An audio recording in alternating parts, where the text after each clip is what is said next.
6:25 p.m. At 8:37 p.m., a severe thunderstorm was located near Brogue, moving east at 20 miles per hour. Hazard, 60 miles per hour wind gusts and quarter-size hail. Source, radar indicated. Impact, hail damage to vehicles is expected.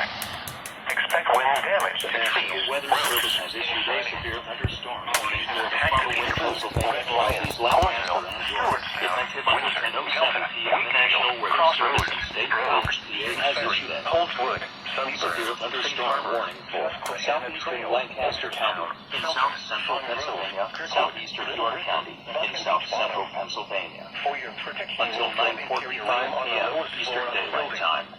At 8:37 p.m. Eastern Daylight Time, a severe thunderstorm was located near Brogue, moving east at 20 miles per hour. Hazard, 60 miles per hour wind gusts and quarter-size hail. Source, radar indicated. Impact, hail damage to vehicles is expected. Expect wind damage to trees, roofs, and siding. Locations impacted include Red Lion, Quarryville, Stewartstown, Windsor, Delta, Wakefield, Crossroads, Brogue, Shanks Ferry, Holtwood, Sunnyburn, Safe Harbor, Susquehanna Trails, Winterstown, Felton, Fawngrove, Kirkwood, Little Britain, Buck, and Peach Bottom. Precautionary/preparedness actions. For your protection, move to an interior room on the lowest floor of a building.